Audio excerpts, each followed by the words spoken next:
বন্ধুরা, আমার স্ক্রিনের দিকে যদি একটু লক্ষ্য করেন দেখতে পারবেন যে আমার এখানে দুইটা মেসেঞ্জার শো করতেছে। তো এই মেসেঞ্জার দুটো কীভাবে শো করতেছে সেটাই আমি আপনাদেরকে দেখাবো। তো কথা না বলে শুরু করি। তো হ্যালো ভিউয়ার্স, কী অবস্থা সবার? আশা করি সবাই অনেক ভালো আছেন, সুস্থ আছেন। তো আবারও নতুন একটি ভিডিও নিয়ে চলে আসলাম আপনাদের মাঝে।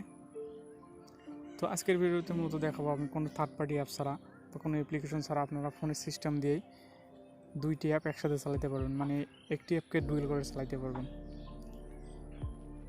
তো একটি অ্যাপকে ডুয়েল করে চালাইতে হলে অনেকের কী করে, অনেকে একটি থার্ড পার্টি অ্যাপ ডাউনলোড করে, সেখানে অনেক ঝামেলা পোহাতে হয়।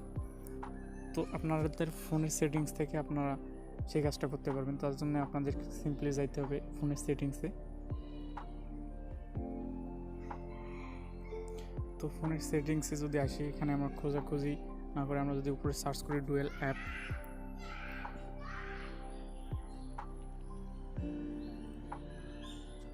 ডুয়েল অ্যাপস লেখার সাথে সাথে দেখেন উপরে চলে আসছে ডুয়েল অ্যাপস। আমরা যদি এখানে প্রবেশ করি, ফার্স্ট টাইম কারো হয়তো কিছু এনেবল করতে বলবে। আমি আগেই প্রবেশ করছিলাম, সেই জন্য আমাকে বললো না এনেবল করতে। তো দেখেন বন্ধুরা, এখানে সব কিছু শো করতেছে, আপনার ফোনে যেগুলা অ্যাপ ছিল এখানে শো করতেছে। তো আপনারা কী করবেন, সিম্পলি ডুয়েল করার জন্য দেখেন আমার মেসেঞ্জারটা ডুয়েল আছে, সেই জন্য এটা এনেবল আছে। আপনারা কী করবেন, ধরেন আমি ফেসবুক লাইট, মনে করেন আমি ফেসবুক লাইটটা ডুয়েল করবো। তোর জন্য কী করবো, দেখেন সাইডে একটা অপশন আছে, অপশনটা আমি এনেবল করে দেবো। তো আমি যদি অপশনে ক্লিক করে দেখেন এখানে হয়ে গেছে। আর হয়তো কারো ফোনে ফার্স্ট টাইম কিছুক্ষণ সময় নিতে পারে। তো এখন যদি আমি দেখি, দেখেন আমার এখানে শো করতেছে একটা ফেসবুক লাইট। আর আমি যদি এইদিকে এটা নিয়ে এসে দেখেন,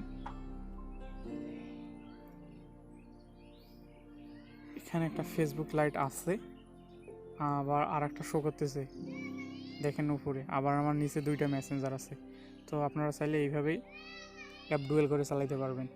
আর যাদের ডুয়েল হবে না তাদের অবশ্যই থার্ড পার্টি অ্যাপ ডাউনলোড করা লাগবে, তাছাড়া কোনো উপায় নেই, কারণ সব ফোনে সেটিংস থাকে না, আর এখন প্রায় সব ফোনে এই সেটিংসটা থাকে। তো আশা করি বন্ধুরা ভিডিওটা ভালো লাগবে। তো এই ধরনের অসাধারণ ভিডিও পেতে আমার চ্যানেলটিকে সাবস্ক্রাইব করে রাখুন, আর যারা ফেসবুক থেকে দেখতেছেন তারা অবশ্যই পেজটাকে ফলো করে রাখবেন পরবর্তী ভিডিও পাওয়ার জন্য।